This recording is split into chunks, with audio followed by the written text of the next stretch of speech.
at Oxford and Lawrence Klein at Oxford. Three very, very different types. Tobin, very left, original.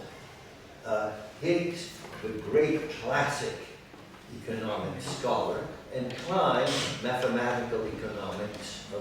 Just by chance, I was lucky to have him, and it had any number of others, including my first teacher in economics, who was a man named Warren Nutter, who became the founder of the Virginia School, which was the most conservative school of economics.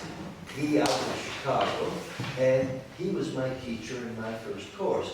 A very nice man whom I disagreed with from the very beginning, but who forced me to understand what the whole Chicago classic economic approach was. And then I also had a teacher who was probably the best of all, William Fellner, who was Viennese, Hungarian Viennese, and who gave the whole Viennese.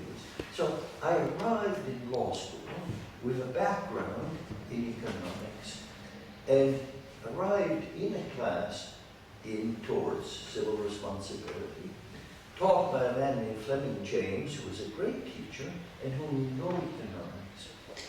And the book that we were using, the casebook, seemed to ask all sorts of questions of economics, which James, in towards, said we don't know in the law what the answer to these were. And this youngster, I was a kid, I was in my early 20s, looked at that and said, but the answers to some of these are immediately found in economics, in the most traditional of economics. And there are other things where there aren't answers to be found in traditional economics, but if you start thinking about this law and saying what economic theory could be like, it could give some answers. And as a result of that, I wrote the draft of an article to become an editor of the Yale Law Journal, which was some thoughts on risk distribution and the law of torts. How you understand torts from a standpoint of economics and how torts can shape economics. The editors of the Law Journal didn't like it. It was so strange, and they were brilliant people. Some of the best lawyers, Arthur Lyman, people who became great, great, wonderful people, but they just didn't like it. And traditionally, what one did when one wrote something like that and became an officer of a journal, which they made me anyway because I was smart, and so they made me even though they didn't like my piece, was to publish that. But I saw they didn't like it, and so I said, let's wait. I don't want to, do you mind if I don't publish it? And they said, no, no, by all means, don't publish it. I finished law school. I went to clerk on the Supreme Court, and I came back, now this is 1959, to this piece that I had written before, and edited it, cleaned it up, and published it a year later. It came out a few weeks before Ronald Coase came out with his famous piece, The Problem of Social Cost. His is dated before mine, but mine came out before his. Doesn't matter. Posner has said that. They were both completely independent. I was very lucky, because if my piece had come out as a student piece, when I first wrote it, nobody would have looked at it, because it would have been so strange. When it came out as the writing of a young assistant professor, at the same time that Coase came out with his, things exploded. It was immediately much appreciated, and it was the beginning of what is considered the modern law of economics. It had a very nice personal thing, and on the basis of that, without more, with no writing, just starting to teach. Chicago offered me a full professorship, which I turned down, and Yale gave me one almost immediately after. So I became a full professor almost before puberty. And that, was very easy from a career point of view. Now, how did it happen that Coase was doing these things, and that this material, which I saw, this casebook that somebody who knew no economics was asking so many economic questions? The reason is really one which is important to what I'll be talking about mainly today, and that was Coase was not a traditional economist. He was an institutionalist. He was a person who looked at the real world and then looked at economic theory and said how they fit. And sometimes saw them fitting and sometimes saw them not fitting. And it was because of that that he was interested in law, because law was a way of giving him empirical data about what the real world is. What a legal rule does says how people are actually treated. Does economic theory explain it? Sometimes yes. Does economic theory not explain it? And what do you do then?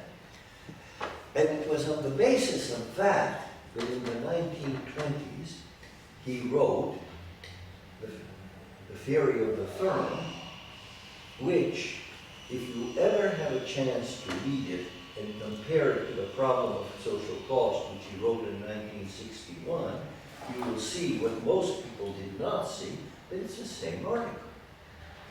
The article, The Theory of the Firm, says, if markets were costless, the way economic theory says, treats them later on, there would be no firms. Everything would be done by contract. A firm is a command structure. It's like a government. It commands this, it commands that. But there are firms. That must mean what? That firms are crazy? Or does it mean instead that people are crazy? Or does it mean instead that maybe the theory is not adequate? Markets are costly also, and sometimes command is cheaper, is more efficient than having a market, and that's why you have firms. The interesting thing is that when Coase wrote that in 1920s, he was a socialist.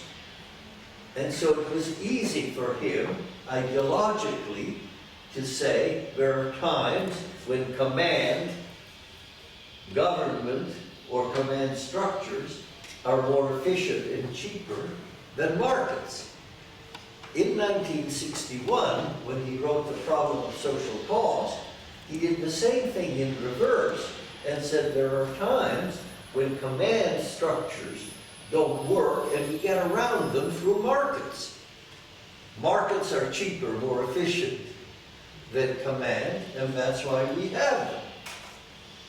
By the time of the 1960s, Coase had become liberale, a enterprise libertarian. He was looking at the same thing, but from a different ideological point of view, and he saw the same thing, which he wrote in reverse. Both times, though, he was looking at the world and saying something about theory and their relationship. Interestingly, and it says something about the structure of power, when he wrote The Theory of the Firm in the 1920s, nobody paid attention to it. When he wrote The Problem of Social Cost, which is viewed as conservative, everybody started applauding. Now, why did I see some things which were similar? Well, it turns out that the materials in torts that Fleming James was using had originally been put together by two people, a man named Walton Hamilton and a man named Schulman. Schulman was a lawyer who didn't know particular economics and was dead by the time I came to the school. Walton Hamilton was an institutional economist who, like most institutional economists, was not popular with economic theorists. He was a lefty, and so he was welcomed in the law school, in the Yale Law School, and there he put together these torts materials asking the kind of economic questions, just exactly what Coase was doing in the 1920s. Nobody really knew this. I just rediscovered this recently, because what happened afterwards is that in law school he became interested in antitrust. He actually, when he retired, somehow got admitted as a lawyer by legislative action, because he'd never gone to law school, and joined some of his best students, Arnold, Fortas, and Porter, in the greatest firm in Washington, and became a very successful monopolist lawyer, and didn't think about torts or general things, but he had sown the seed in this collection of materials, which many people didn't see because they had no training to, but comes along a little kid who had done economics and who says, here it is, here it is.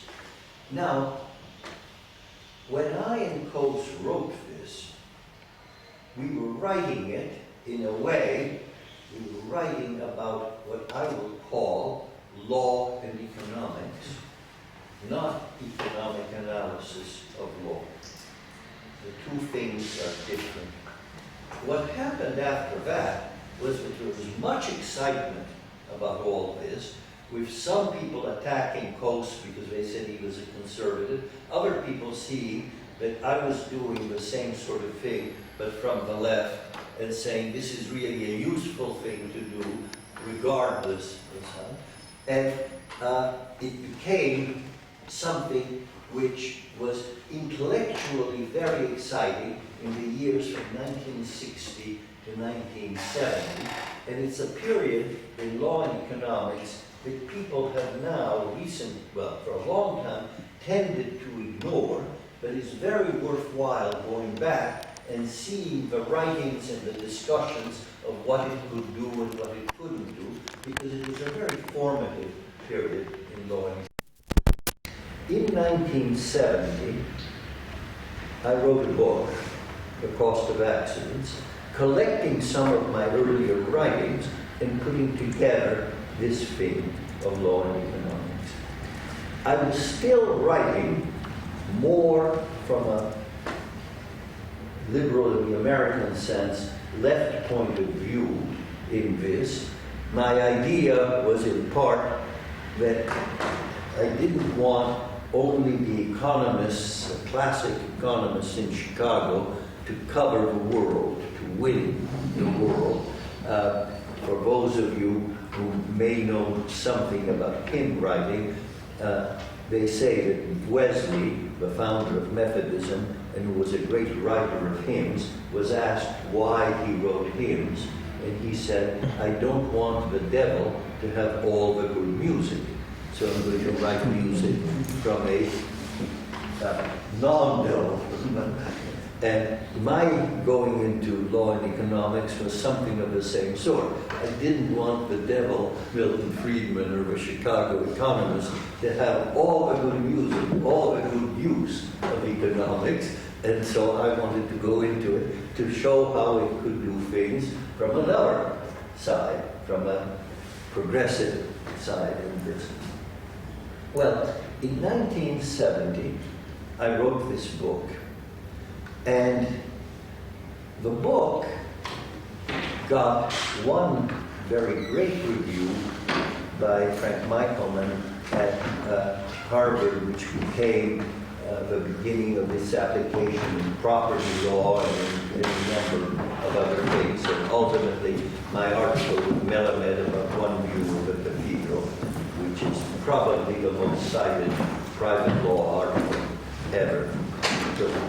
But the review that was in some sense the most important historically, if not intellectually, was one written by Richard Posner, who had just gone to Chicago and who began the review in a strange way, saying, in a way, I am not a tort lawyer, he said, but in a way, neither is Calabresi, because he's using this very strange way of looking at torts from an economic point of view. And what started out as a review saying, what is going on, by the time the review had ended, had converted him. He became totally sold on using economics to look at law. But as so often is the case with somebody who is the first great disciple, the disciple takes the dogma in a very different way. St. Paul is very different from Christ. I've forgotten the name of Luther's right-hand man, but very different from Luther. It often happens. And what Posner did was instead what I call economic analysis of law. He looked at law from the standpoint of economic theory, and if law, the world, did not fit, he disowned the world, said the world is irrational, we have to reform the world to make it fit the theory. Now, this turns out to be a very powerful way of looking at things for several reasons. First, because it tends to be very conservative. It tends to be both conservative and potentially reformist.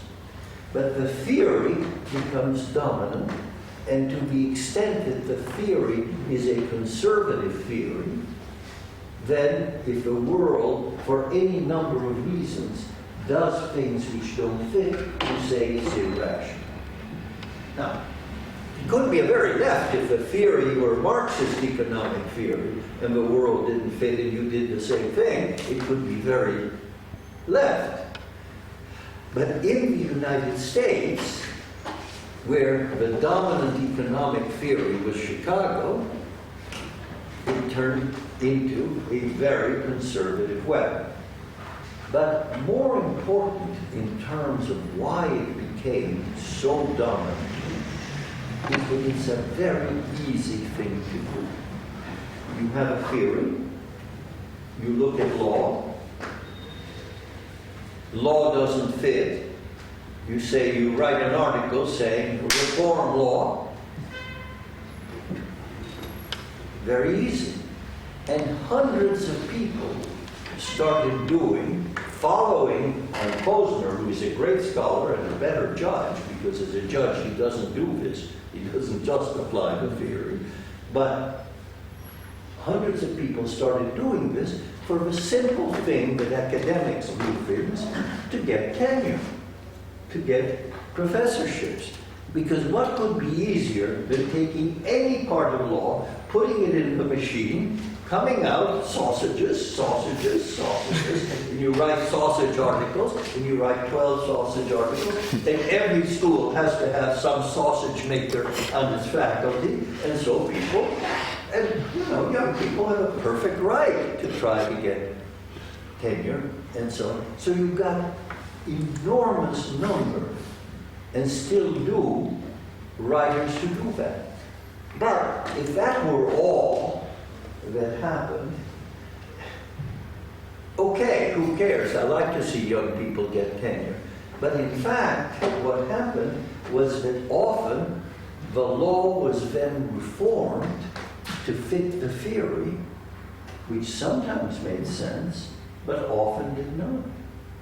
And many areas of American law and law in many countries have been reformed to fit the economic theory because of this Posnerian way of doing it. Economic analysis of law. You look at law from the standpoint of economics. Does it fit? It doesn't fit. Throw the law out, reform it, and there it is.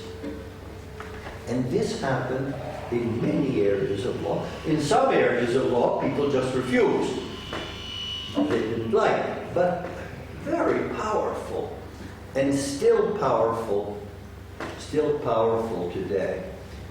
Now, in fact, there's a fundamental error in that, and I'll come back to that because that'll be the bulk of what I will be talking to you about today.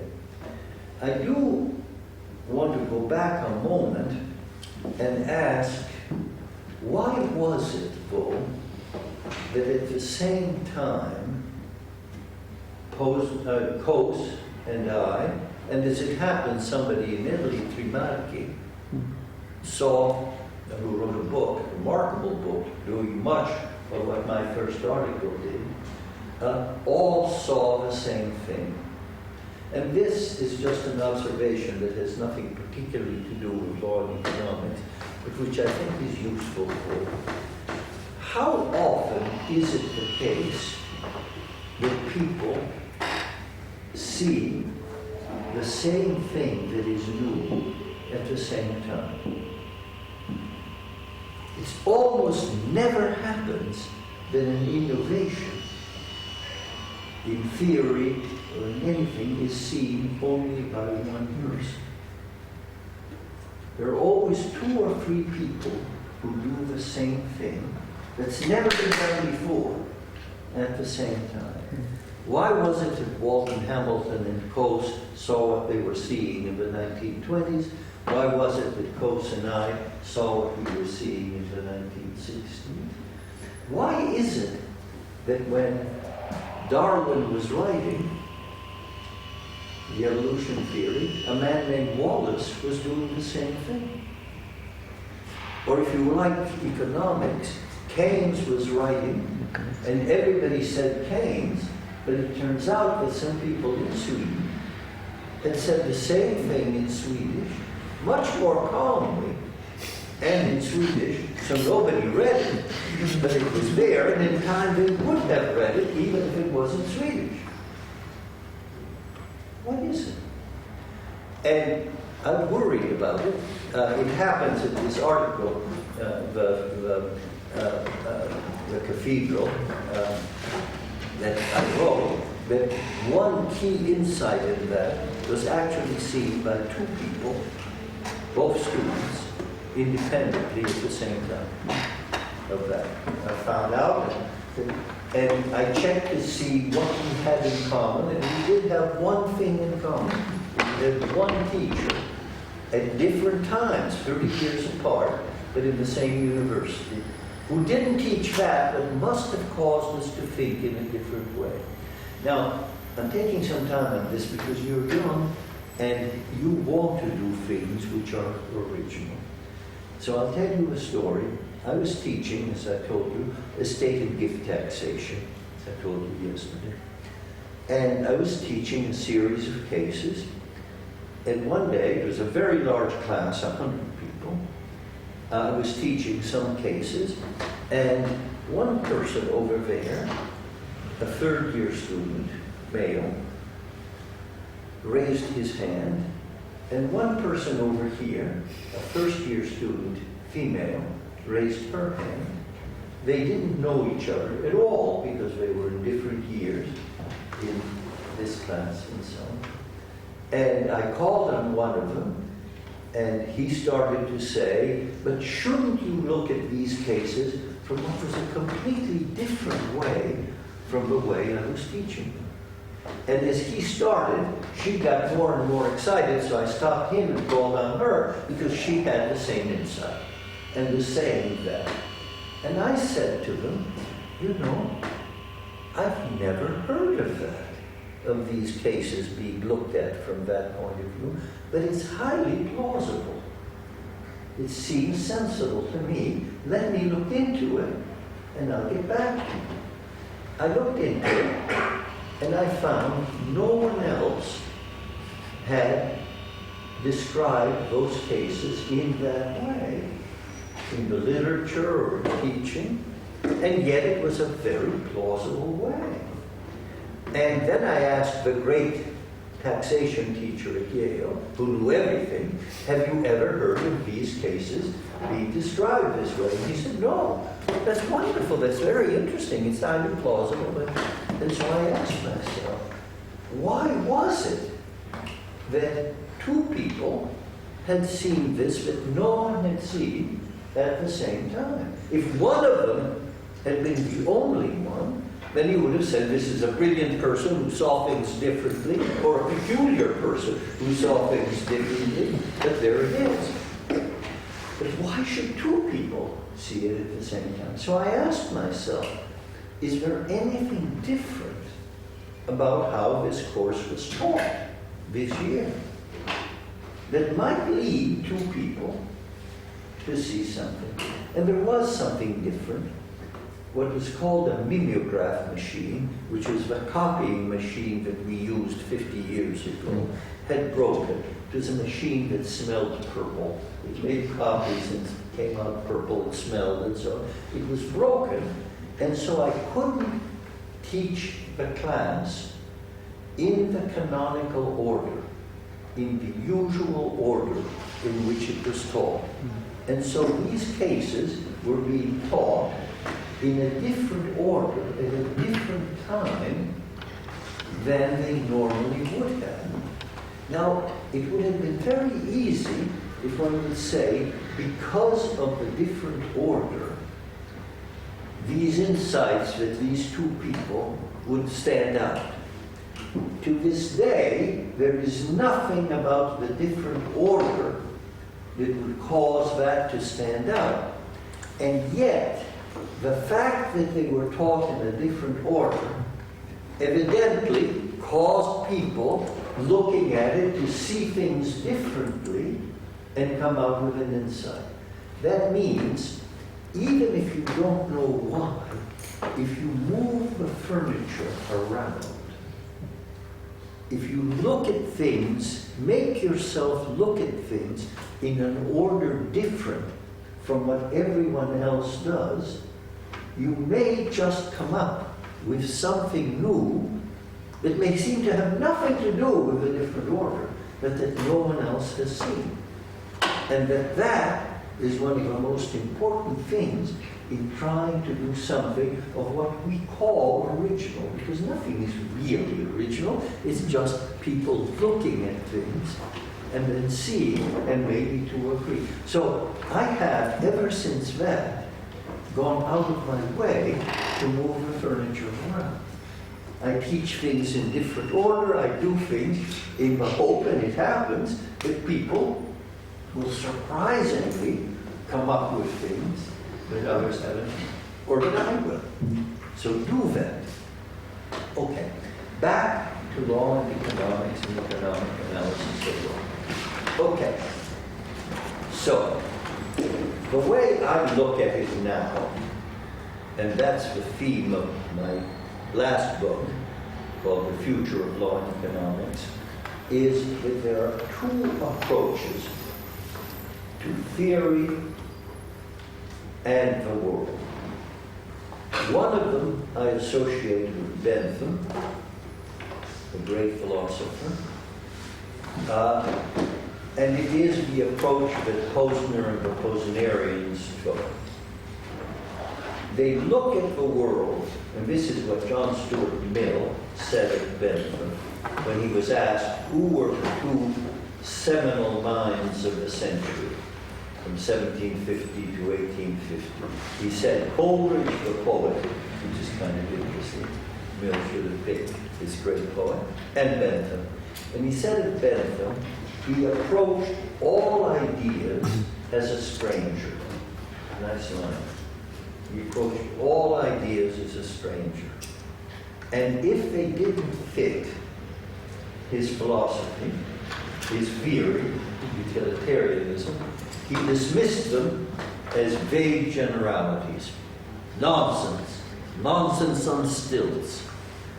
If the world doesn't fit the theory, get rid of it, reform the world so that it fits the theory. Mill then says what he did not realize was that in those vague generalities also lay the whole unanalyzed experience of the human race. That is, often what was not explained by the theory was not irrational, was not wrong, but rather was experience that the theory was not sophisticated enough to explain. Then Mill says, and that's what's important too, sometimes, of course, the world represented not unanalyzed experience, but represented past exploitations, power, rules that no longer made sense, so that analyzing in terms of theory, in order to see if what was the world was should be reformed and changed, was worth doing, but don't make the assumption that because the immediate assumption that because the world does not fit the theory, it's the world that's wrong, rather than the theory that is not enough. Economic analysis of law, a la Posner and many others, is like Bentham. Economics is the queen of the sciences, law is her handmaiden. If law doesn't fit economics, irrational, change law, change the world. What I call law and economics is like John Stuart Mill. You look at the world from the standpoint of the theory, of economic theory, and the world doesn't fit. What do you do then? Well, the first thing you do is you ask yourself, am I actually looking at the world correctly? Am I seeing the world as it is, or am I only looking at appellate cases, as lawyers will tend to do, and not at administrative cases, and therefore not seeing what really goes on? And if I saw what really goes on, the theory would explain it, which is what is the whole thing behind this article of the cathedral, where something that was not explained was easily explained because we were looking at things. Well, that's the first thing you do. But if then it still is the case that the theory doesn't explain the world as it is, then you ask yourself, is it the world that is wrong, or is it the theory that isn't good enough? Go back to Coase. When he looked in the theory of the firm, and he saw that the world didn't fit the theory because there were firms, he didn't say there shouldn't be firms, get rid of them. He said, would it be so terrible for the theory if we said that markets actually are expensive? And so we look at markets and see when they're more expensive or not. We make the theory more sophisticated. It then helps explain the thing that didn't fit, and helps explain all sorts of other things as well. And from there, any number of really interesting things can be done. I call that law and economics, as against economic analysis of law. And I call it that way because I want to give the two a kind of bilateral relationship, rather than say economic is dominant and law is subservient, or law is dominant and economic theory is subservient, because sometimes the theory will lead us to good reform. What I want to do is say each works with the other. Economic theory tells us there's something weird here. Law then says, you're right, this is something that should be changed. Or it says, no, it's your theory that isn't good enough. Let's change the theory. and make it more sophisticated, and it works both ways. Now, the problem with law and economics is against economic analysis of law, as a practical matter for people to take it up, is that law and economics is much harder to do than economic analysis of law. Economic analysis of law, you put everything in the machine, you get out sausages, and you write lots of articles, and you get tenure and all that. Law and economics is there, has been extremely important, has done all sorts of wonderful things, but there might be 10 or 12 articles instead of 500 articles. Much harder to do and to do well. Now, I'm going to give you now some examples of what today law and economics comes out differently from economic analysis of law and what it teaches us. But before that, I want to say that there is nothing about this that is limited only to economic theory and the world, or to any particular economic theory. See, what my analysis is the same whether your economic theory is Marxism or Chicago libertarianism. Either one, under an economic analysis of law, takes the theory, Marxism, looks at the world doesn't fit, change it. Law and economics would do the same thing, Marxism, look at it. Well, is it that theory which isn't good enough? You do the same thing whether the theory is right, left, or indifferent. It's more a way of thinking. And it is not limited to economic theory. Any theoretical approach. Philosophy of law as against law and philosophy. History and law as against law and history. It doesn't matter where the theory comes from. The question is, are you someone who takes the theory as correct and unchangeable and requires the world to conform to the theory, or are you someone who uses the theory to see something about the world which may cause you to think the world is wrong, but may also cause you to make the theory more complicated? So I don't be talking about economics, but it's just as good to do it with anthropology or with bananas, whatever your theory is, you can do that in this. Now, let's take some situation the world persists in doing a different thing. One of them is what I call merit goods.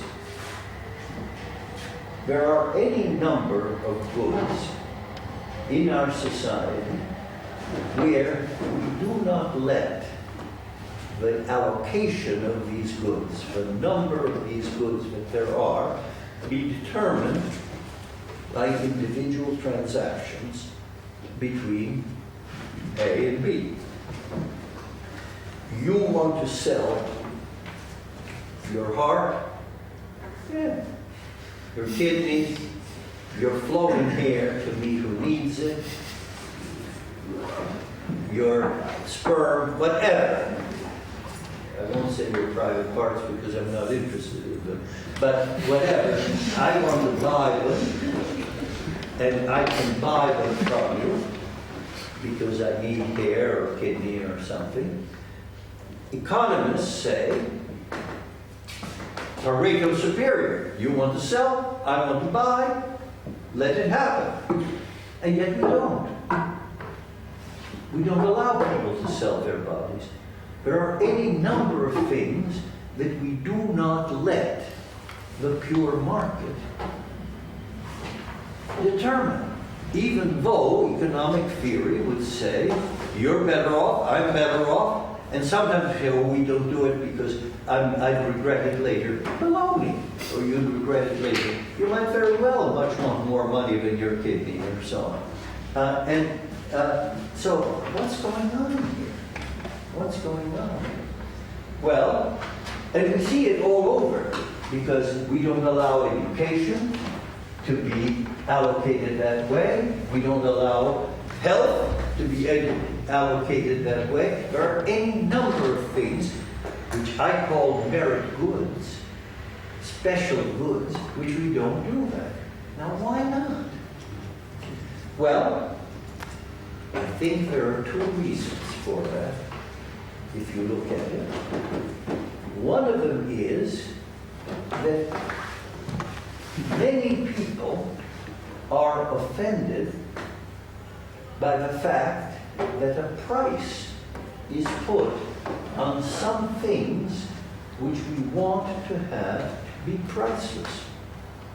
We don't like the idea of putting a price on kidneys, certainly on body parts, on private parts, and so on. Maybe we would allow it on hair, but not on other things. We just don't like the fact that a price is put on it. Now, what does that mean, we don't like?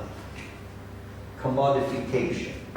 That people, other than the two who are involved, are offended, hurt, by the fact that a price is put on something. We don't like it.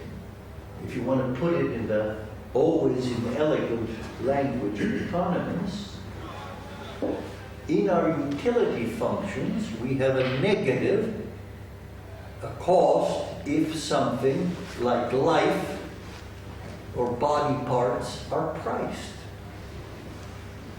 Well, when you say, if economic theory is concerned with Pareto superiority, situation where everybody is made better off and nobody is made worse off, obviously it should take into account the fact that there are a lot of other people who are made less well off. All the people who are offended. And of course, if there are a lot of people who are offended, that is just as much a cost as anything else. And a more nuanced economic theory would take third-party utilities into account, and the moment you do that, you start to understand why you have merit goods. They are situations where third parties are offended. And the moment you start to think about that, then all sorts of interesting things come up. Is it really that we are offended by putting a price on things? Would the problem be solved if we did it by command? Well, sometimes yes, but commandation can offend people as much as commodification. The notion that we have somebody in Rome or Washington or wherever say, your kidney is more valuable for Guido than for you or something else, may offend people just as much. So that the solution of taking it out of the market and making it a command may work sometimes. Sometimes it offends fewer people, but sometimes it doesn't. And all of a sudden, we see that what we do with the theory is more complicated than the immediate thing. But what else might there be? Well, it might well be that what offends us sometimes is not the fact of putting a price. Yes, we may not want a price to be put on life. And we may not want to make a command, and so we may use a subterfuge to hide either the price or the command, as we do with tort law, where we are putting prices or commanding some safety things but not others. But we do it in a way which hides it so that we can't do it. And that's one way of it. But it may be that what offends us is something rather different. We wouldn't mind at all this being priced if it weren't priced and buyable and sellable according to the prevailing distribution of wealth. What we don't like is not that there's a price on the thing, but that most goods go to the rich and the poor will sell them. But as to these goods, what offends us is the idea of the wealthy pimping getting all the kidneys or private parts or hair or whatever, and the miserable Calabresi, I've got it backwards, being the one who is always selling. Or to put it another way, because military service in wartime can be viewed as a merit good, is what we object to an all-volunteer army. The fact that we put a price on it, which may be a good thing, because if we had to buy soldiers, we'd get a reaction which said we don't want to fight in this war. Or is it that the only soldiers we buy are the poor? Because they're the ones who will find the amount of money we are giving to go there enough so that since they're poor enough, they will want to do it, while the rich stay home. Now, if that is what is causing the third-party utility effects, then the solution is not to move to command, but to allocate these according to a wealth distribution neutral market. That is to say,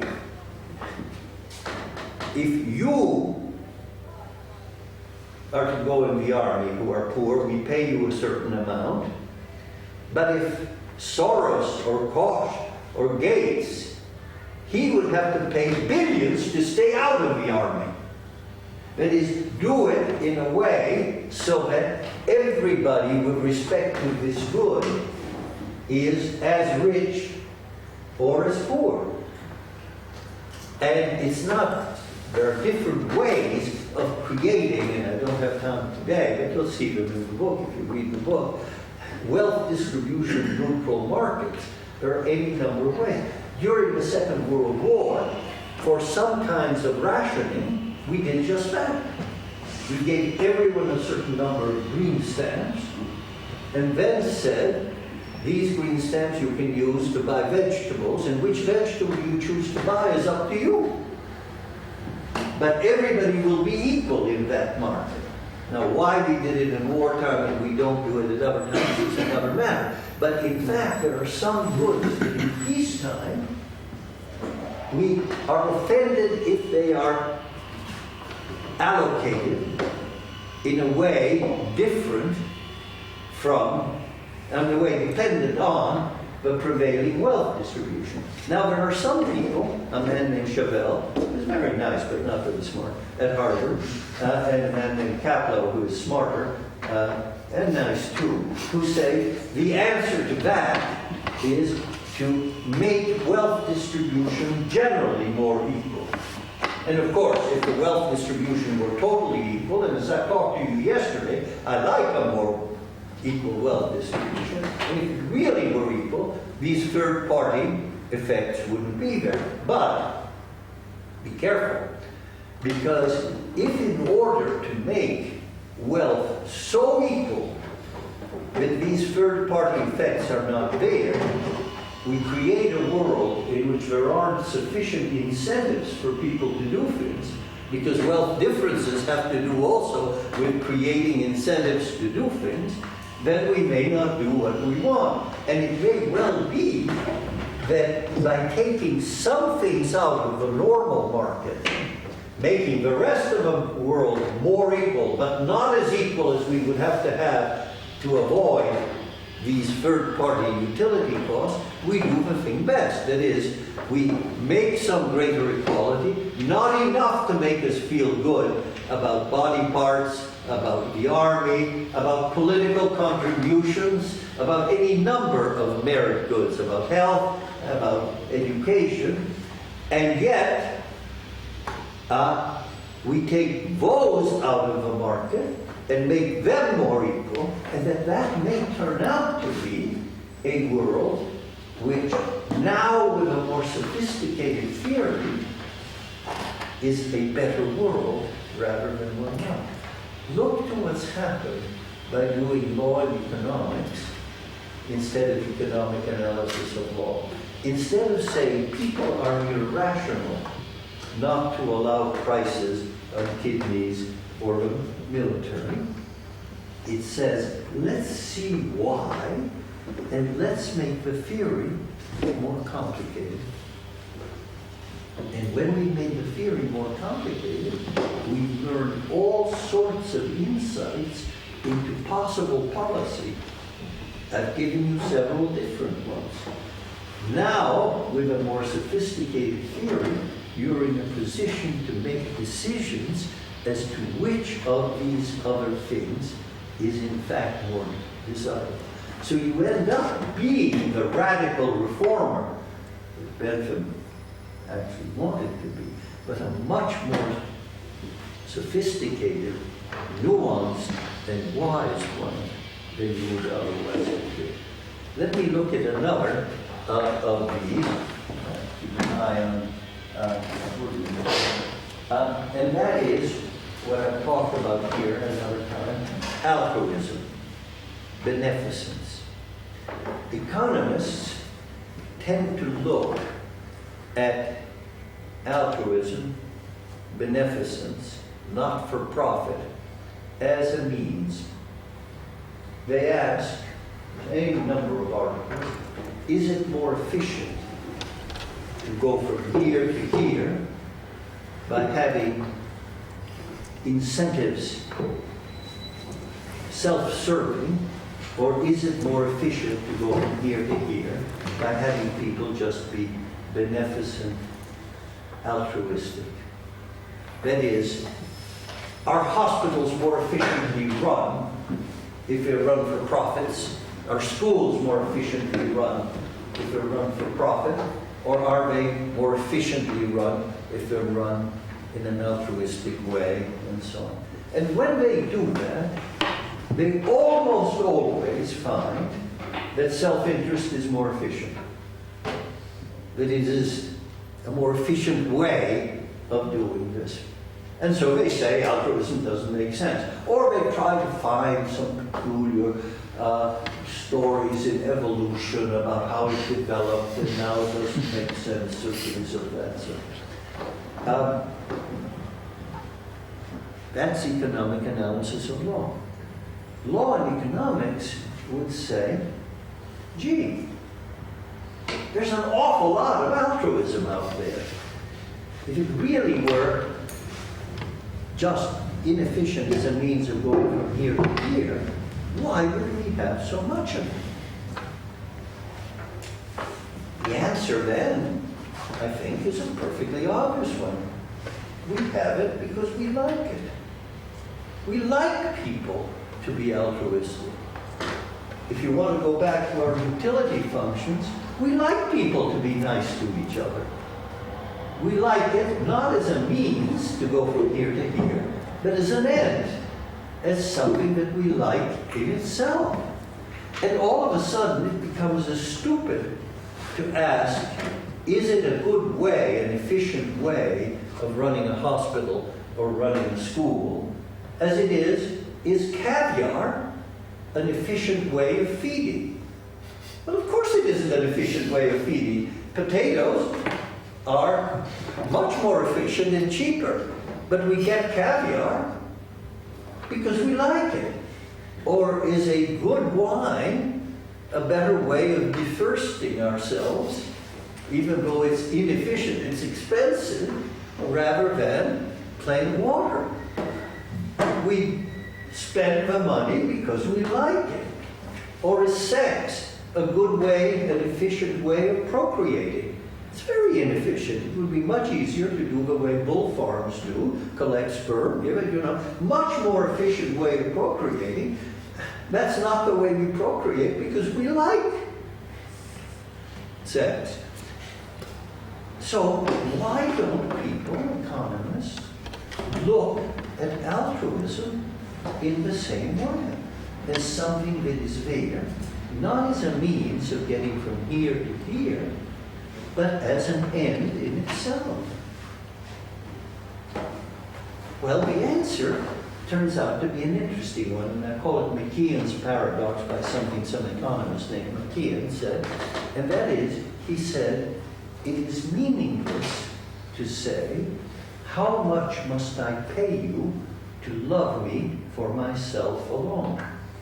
That is, if I try to buy love or altruism, I destroy the good that I'm trying to optimize. Caviar, we don't destroy by saying, how much must I pay for it? Beneficence, we destroy by saying, how much must I pay for it?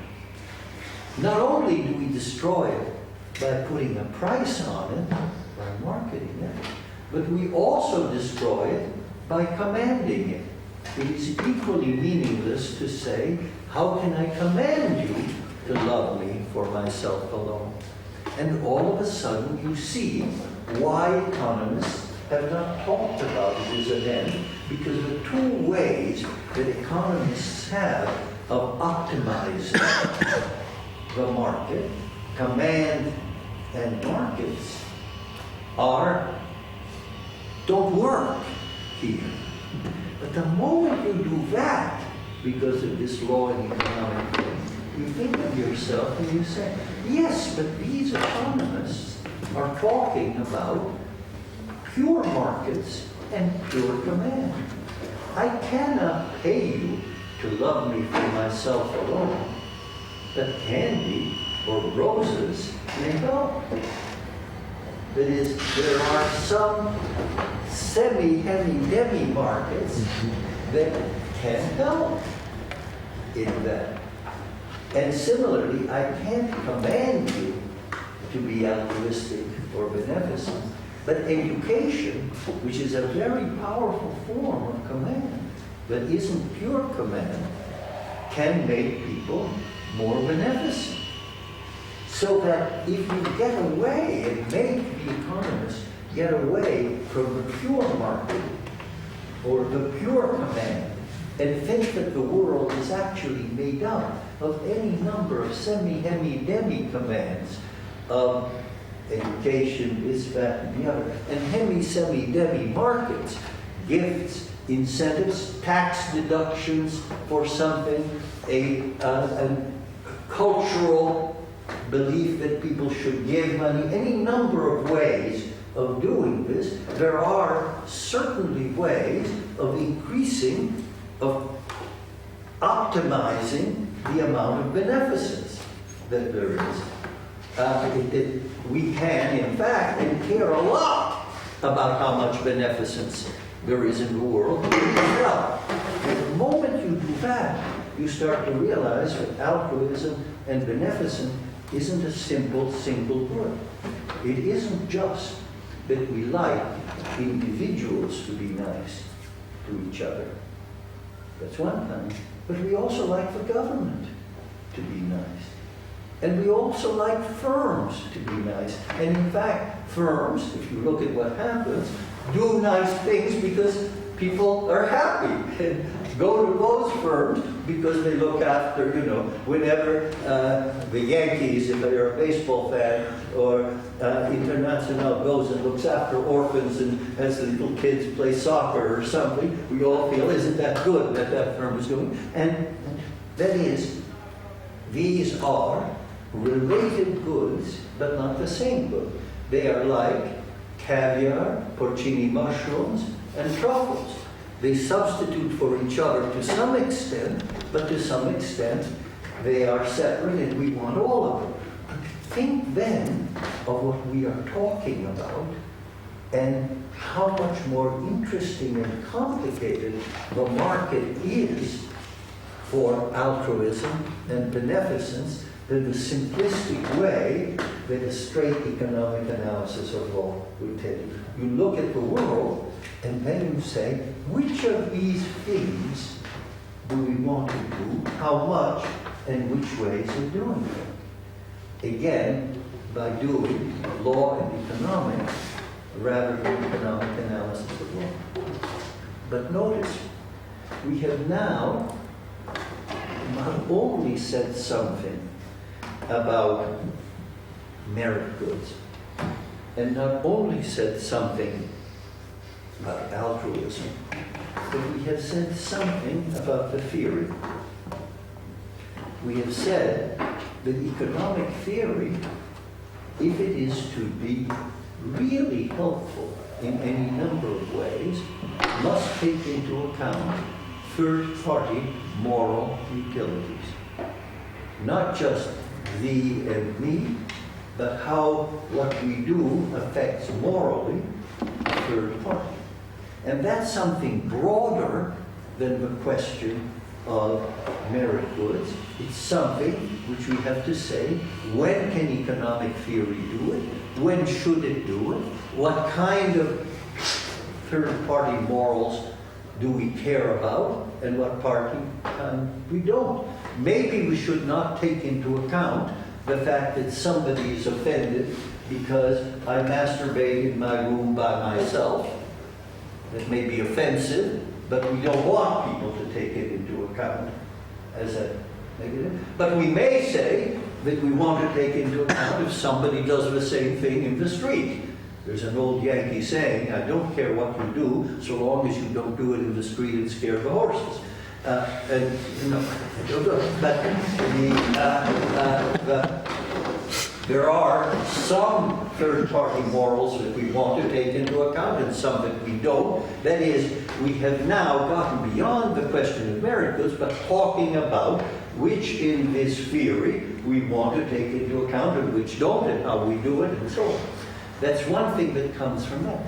But also, when we look at altruism, we've learned two things which are important beyond that. One, the importance of realizing that many, many, many things in the world we optimize not with pure markets or with pure command, but with semi, hemi, demi markets, hemi, semi, demi commands. Go back to putting a price on life, and we don't want to put a clear command or a clear price. We might want to do it by some complex semi-market, semi-command, because that is what injures the third-party utility least. So that's one thing we learn from just doing this more sophisticated analysis in the altruism. But something else that we learn from this more sophisticated analysis in altruism is that goods and bads are often not just means, but also ends. And if you think about it, there is almost no good or bad that isn't to some degree both. Useful for getting from here to here, but also something useful in itself. The thing which is most means is money. And yet there are people who have it as an end in itself. And there are things which are most ends, but also almost always means to something else. And if you start looking at that world that way, you start understanding much more clearly why some things can substitute for others and other things cannot. That is, they may substitute as means, but not as ends. They may substitute as ends, but not as means. And so that you start looking at any number of things now, not just altruism, but in a much more sophisticated way, because you realize that goods are that way. And that, just to take a side thing, is one of the reasons why there are goods which are called superior goods and goods which are called inferior goods. That is, goods that as people get richer, they buy less of, because they're primarily means like potatoes, and goods instead which as people get poorer, they buy more of because they do their means service of feeding them more cheaply, but less of their ends. Well, there are other goods that are more, and then you start understanding why it doesn't make sense to treat pasta as an inferior good, even though it's cheap, because it's a wonderful means, but it's also a wonderful end. And you become much more capable of understanding something which had nothing to do with altruism. But if you start thinking that way, it goes even further. You start to understand that whole systems are both means and ends.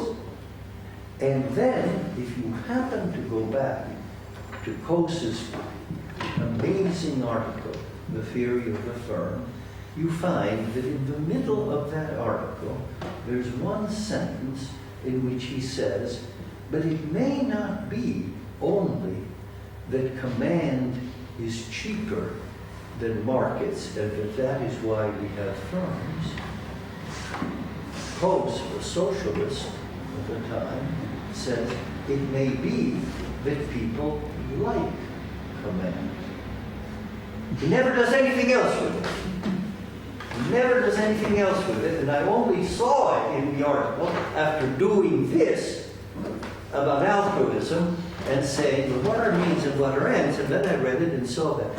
And if you think about that, that is an insight which goes not just to firms, but you cannot read the great free market people, like Von Hayek, Friedman, or people like that, who will show you why on certain assumptions markets are incredibly efficient on certain assumptions, without realizing that they also like it, that they want them because they are things that they like.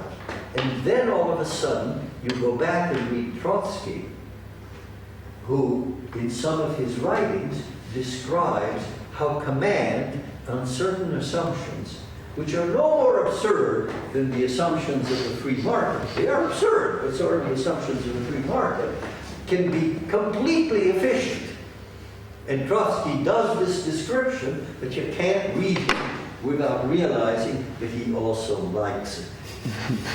That the reason that it is there is both as ends, as means, but also as an end. And you start to understand much more of what is going on in any number of things.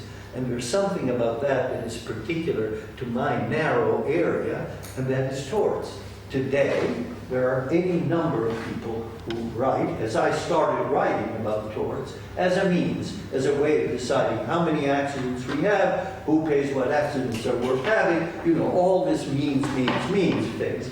And there are some people out there, instead, who say, this is all wrong. Torts, private law is a system of relations between people, and it has nothing to do with how many accidents we have. It has to do with my feeling about your feeling, about his feeling, about their feeling. Now, Posner, seeing that in typical economic analysis of law, said, that's nonsense. That's not going to come out. It's going from here to here, and then Crazy was right, and I do it even more narrowly after, and so on.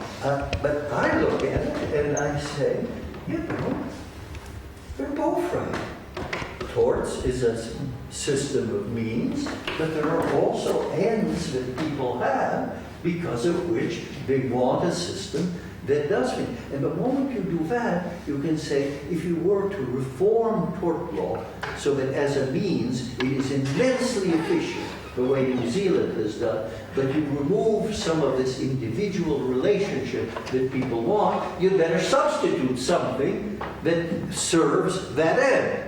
Or if you serve it only as an end, you'd better do something that takes care of the incentives means over here. Because if you realize that it is more complicated, as you do when you do this kind of more complex analysis, you understand much more. Well, okay, I could give rules and torts examples in terms of value setting in law and what it does do and what it does not do. It's time to stop and to leave your questions. The point that I'm making, though, is law and economics, theory and law, theory and the world is something that is immensely important.